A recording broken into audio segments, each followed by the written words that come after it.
बिस्मिल्लाहिर्रहमानिर्रहीम। अस्सलाम वालेकुम students. Today we will learn about lesson number 30 that is ideology and culture. यानी कि कल्चर का और आइडियोलॉजी का आपस में क्या रिलेशनशिप है, यानी कि जो भी हम लोग आइडियोलॉजीज बनाते हैं, जो भी आइडियोलॉजीज होती हैं, उसका अफेक्ट कल्चर्स पे किस तरह से होता है, वो आइडियोलॉजीज कैसे लोगों की सोच पर असरअंदाज होती हैं, ये हम लोग सारा पढ़ेंगे। सबसे पहले तो यह है कि आइडियोलॉजी होता क्या है। Ideology is the collection of ideas.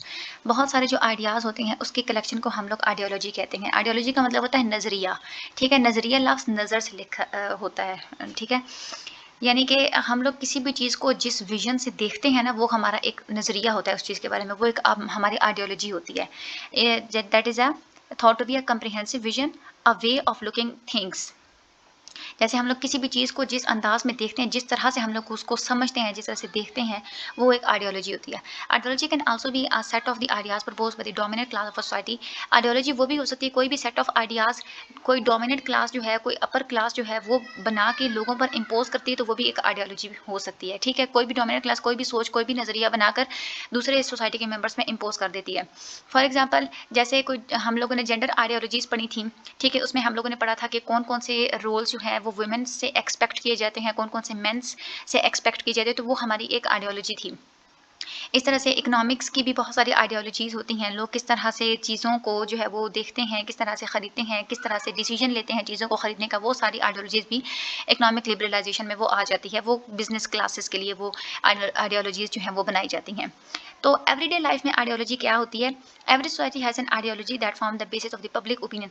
कोई भी एक नज़रिया होता है। जैसे पाकिस्तान भी बना था, तो पहले एक उसकी आइडियोलॉजी थी। एक एक आइडियोलॉजी थी कि ये हमने ये काम करना है, ऐसे जो है वो ये काम हम लोग करेंगे, ये चीज़ हम लोगों ने बनानी है। इस तरह से कोई भी आइडियोलॉजी होती है ना, वो असल में बुनियाद होती है किसी भी पब्लिक ओपिनियन का, लोगों की सोच का, हमारी कॉमन सेंस की। वो आइडियोलॉजी ही असल में एक बेस होती है। ठीक है, a basis that usually remains invisible to most people. एक वो, लेकिन ये ऐसी बेस होती है जो कि दूसरे लोगों को नज़र नहीं आ रही होती। अब फॉर एग्जांपल, आप लोगों ने अगर गोल्स सेट किए हुए हैं, आप लोगों ने एक नज़रिया बनाया हुआ है कि मैंने अपनी ज़िंदगी में ये करना है, आप लोगों को तो नहीं ना वो नज़र आता। ठीक है, तो इस लिहाज से जो आइडियोलॉजी होती है, ये जो डोमिनेट आइडियोलॉजी होती है, वो उसको हम लोग न्यूट्रल कहेंगे। ठीक है, लेकिन अगर कोई आइडियोलॉजी हमारे नॉर्म्स से डिफरेंट है, ठीक है, तो वो उस आइडियोलॉजी को हम लोग क्या कहेंगे? रेडिकल कहेंगे। बगैर इससे इसको सोचे कि इसके असल में सर्कमस्टांसेस क्या-क्या हैं या क्या-क्या हो सकते हैं। Influencing ideology. अच्छा, इन्फ्लुएंसिंग आइडियोलॉजी होते हैं, इन्फ्लुएंस होता है किसी दूसरे पे असरअंदाज करना। तो इन्फ्लुएंसिंग आइडियोलॉजी वो होती है कि कोई भी अपर क्लास के जो होते हैं ना लोग, वो लोअर क्लास पे अपनी आइडियोलॉजीज़ को जो है वो इम्प्लीमेंट कर देते हैं, तो वो इन्फ्लुएंसिंग आइडियोलॉजीज़ होती हैं।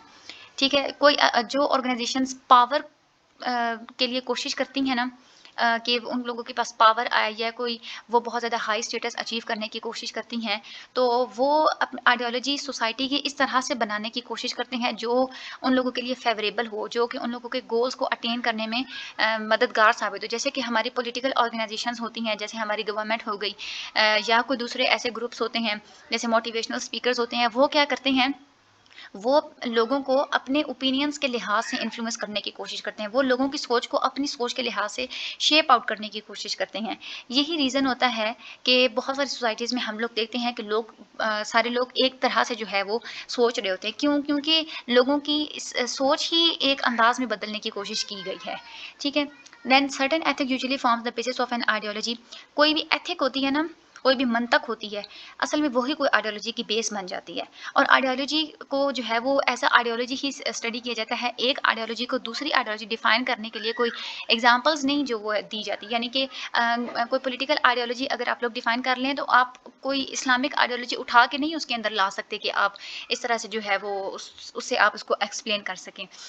आगे हमें different types of society ideologies बताई गई हैं। पॉलिटिकल आइडियोलॉजीज़ होती हैं, सोशल होती हैं, एपिस्टेमोलॉजिकल आइडियोलॉजीज़ होती हैं, एंड एथिकल आइडियोलॉजीज़ होती हैं। आगे है कि the popularity of an ideology is part due to the influence of the moral entrepreneurs who sometimes act in their own interest. ये वही बात हो रही है कि कोई भी इंटरप्रीनियर्स, यानी कि कोई हाई क्लास लेवल के जो बंदे हैं, अगर वो अपने इंटरेस्ट को गेन करने के लिए अगर लोगों को इन्फ्लुएंस करने की कोशिश कर रहे हैं, तो वो ही आइडियोलॉजी जो क्या हो जाएगी, वो पॉपुलर हो जाएगी। तो आगे बताएगा कि पोलिटिकल आइडियोलॉजी क्या होता है।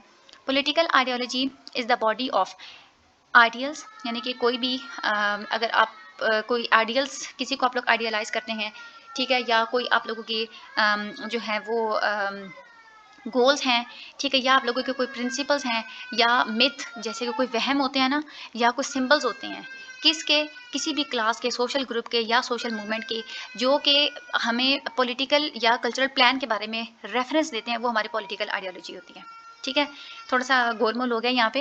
यानी कि कोई भी सोशल सोशल मूवमेंट है, या कोई भी इंस्टीट्यूशन है, या कोई क्लास या कोई भी ग्रुप है, ठीक है, अगर वो आप लोगों को ऐसे आइडियल्स या कोई ऐसे प्रिंसिपल्स बता रही है जो कि पॉलिटिकल प्लान के बारे में इंडिकेट कर रहे हैं, तो वो आप लोगों की पॉलिटिकल आइडियोलॉजी होती है। ठीक है, हम ऐसे सिंपल वर्ड्स में आप ये भी कह सकते हैं कि कोई भी चीज़ है ना, वो रेफरेंस अगर पॉलिटिकल रेफरेंस दे रही है, तो वो आप लोगों की पॉलिटिकल आइडियोलॉजी होगी। ठीक है, it can be a construct of a political thought often defining political parties. ये असल में किसी भी सियासी सोच की पैदावार होती है। असल में पॉलिटिकल आइडियोलॉजी बनती कहाँ से है, किसी भी सियासी सोच से बनती है। ठीक है, और ये किसी पॉलिटिकल पार्टीज को या उनकी पॉलिसीज को डिफाइन करने के लिए जो है वो बनाई जाती हैं। Other thing is the hegemony. Hegemony क्या होता है? हैगेमनी ये होता है कि किसी भी मैटर के हवाले से, ठीक है, लोग जब एक तरह से सोचते हैं और वो उसके अल्टरनेटिव्स पे गौर करने की ज़हमत ही नहीं करते, तो वो हमारी हैगेमनी बन जाती है। ठीक है, यहाँ पे लिखा when most of the people in society think alike about certain matter, एक जैसा सोचते हैं, इवन फॉरगेट अबाउट अल्टरनेटिव्स, किसी भी अल्टरनेटिव्स के बारे में बिल्कुल भूल जाते हैं कि कोई और भी तरीका हो सकता है फलां चीज़ का, तो वो क्या होती है, हैगेमनी होती है। एक फिलोसफर थे एंटोनियो ग्रैम्सी, उन्होंने इस हैगेमनी के बारे में लिखा था कि स्मॉल स्केल पे जो बहुत सारे लोग मिलकर जो एक ग्रुप थिंक करते हैं ना, तो वो उन लोगों की एक हैगेमनी बन जाती है कि वो एक तरह से सोचते हैं, एक तरह का वो रिजल्ट निकाल लेते हैं। So, the ideologies of the dominant class of a society are proposed to all members of the society in the order to make the ruling class and trust appear। ये वही बात हो रही है जो पहले हम लोगों ने, यानी कि रूलिंग क्लास क्या करती है कि अपनी आइडियोलॉजीज को डोमिनेट करने की कोशिश करती है दूसरी सोसाइटी पे। तो अब वो जाहिर सी बात है, अपनी आइडियोलॉजी को जब वो डोमिनेट करने की कोशिश कर रहे हैं, तो वो जो दूसरे मेंबर्स हैं सोसाइटी के, वो सारे एक तरह से ही सोचेंगे ना, क्योंकि उन लोगों पे वही आइडियोलॉजी उन लोगों की सोच के ऊपर डाल दी गई है कि आप लोगों ने इसी अंदाज में जो है आप लोगों ने सोचना है, इसी अंदाज में आप लोगों ने चीज़ें पिक करनी है। तो वो सारे एक जैसा सोचेंगे, तो वो क्या हो जाएगा कि हैगेमनी जो है वो क्रिएट हो जाएगी। ठीक है, to reach this goal ideology makes use of the special type of discourse, the ल्यूकनर डिस्कोर्स।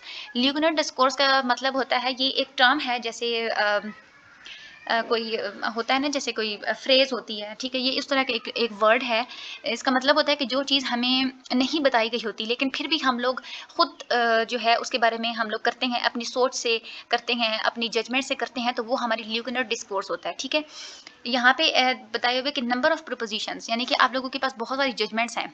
ठीक है, आप कोई जजमेंट्स करते हैं, ठीक है, और वो जजमेंट्स आपकी कभी भी गलत नहीं होती, तो ये चीज़ आप लोगों को असिस्ट करती है कि आप चीज़ों को सॉल्व करने के लिए और ज़्यादा जजमेंट्स बनाएंगे। ठीक है, suggest a number of other judgments. In this way आप क्या करते हैं कि आप कोई भी आप काम करते हैं, तो वो आप उस काम करने के जब आप लोगों से एक्शन पूछे जाता है, तो आप लोग कहते हैं कि ये बात हमें नहीं बताई गई थी, ये बात हम लोगों ने खुद से की है। ठीक है, तो ये होता है लैक्यूनर डिस्कोर्स। देन उसके बाद हमारे पास एपिस्टेमोलॉजिकल आइडियोलॉजीज़। ये कौन सी आइडियोलॉजीज़ होती हैं? देखिए, हमारी सोसाइटी में जब भी कोई आइडियोलॉजी बनाई जाती है, तो पहले तो ये है कि हमें यही कहा जाता है, हमें इनकरेज किया जाता है कि जो एग्जिस्टिंग बिलीव्स हैं उनको चैलेंज किया जाए। ठीक है, जैसे साइंस है ना, वो क्या करती है कि जो नॉलेज पहले से मौजूद है उसी को चैलेंज करके दोबारा से है वो रिसर्चेज वगैरह करके नया नॉलेज हमारे सामने ले आती है। ठीक है, तो साइंस इनकरेज करती है चैलेंज करने को। ठीक है, लेकिन बहुत से जो डोमिनेंट पैराडाइम होते हैं, जो बड़ी जो आइडियोलॉजीज होती हैं, उनके बारे में ये माइंडसेट होता है, वो प्रिवेंट करती हैं कि कोई उन लोगों की थ्योरीज को चैलेंज ना करे। अगर कोई चैलेंज कर भी रही है, तो वो जो थ्योरीज या एक्सपेरिमेंट्स जो हैं, वो उनसे ज़्यादा एडवांस ना हों, तो ये प्रिवेंट करती हैं डोमिनेंट पैराडाइम जो है या माइंडसेट, ये एक होता है कि न्यू आइडियोलॉजी जो है वो इतनी ज़्यादा एडवांस नहीं होनी चाहिए। जो फ़िलॉसफ़ी, जो साइंस की जो फ़िलॉसफ़ी है ना, उसका तो कंसर्न ही मेनली यही है कि वो किसी भी पहले वाली जो आइडियोलॉजीज़ हैं उसका इम्पैक्ट को रिड्यूस करने की कोशिश करती है। क्यों? क्योंकि वो कहती है कि जब पहले वाली आइडियोलॉजीज़ के इम्पैक्ट को हम लोग रिड्यूस करेंगे, तभी लोग तैयार होंगे हमारे कोई न्यू नॉलेज को एक्सेप्ट करने के लिए। क्योंकि बेसिक टास्क जो है ना वो साइंस का, वो यही होता है कि क्रिएट अ न्यू नॉलेज। यहाँ पे हमें ये साइंस की एग्जांपल दी हुई, ठीक है। There are critics who use science as an ideology. अब क्रिटिक्स है यहाँ पे, कुछ लोग जो है वो साइंस को एज अ आइडियोलॉजी देखते हैं। ठीक है, वो कहते हैं कि जो साइंस खुद एक आइडियोलॉजी है, एक नज़रिया है, और जिसके ऊपर जो है वो लोग काम करते हैं, जिसकी बेस पे लोग काम करते हैं, scientific method is itself an ideology as it's a collection of ideas, क्योंकि साइंटिफिक मेथड्स जो होते हैं वो एक आइडियाज़ ही होते हैं ना, ठीक है, एक काम करने के वो एक हमारी वो मुख्तलिफ़ किस्म की हमें वो एक्शंस दे रहे होते हैं, मुख्तलिफ़ किस्म की सोच दे रहे होते हैं कि हम इस तरह से फ़लाँ काम को करें, वो मेथड्स होते हैं, ठीक है। वो खुद जो है वो राइट और रॉन्ग नहीं होते, ना वो अच्छे होते हैं ना वो बुरे होते हैं, लेकिन कुछ जो हमारी साइंस की कुछ फील्ड्स जो होती हैं ना वो मिसलीडिंग आइडियोलॉजीज़ नहीं होती, ठीक है। वाइल जो साइंस जो खुद है ना वो खुद जो है वो कोई मिसलीडिंग आइडियोलॉजी नहीं है, वो हमें मिसलीड नहीं करती, लेकिन साइंस की कुछ ऐसी फील्ड्स हैं जो कि मिसलीडिंग हैं, ठीक है। यानी कि बहुत सारी आइडियोलॉजीज, जैसे आप लोगों ने जेंडर आइडियोलॉजी पढ़ी है, ठीक है, वो मिसलीड भी कर रही है ना, ठीक है।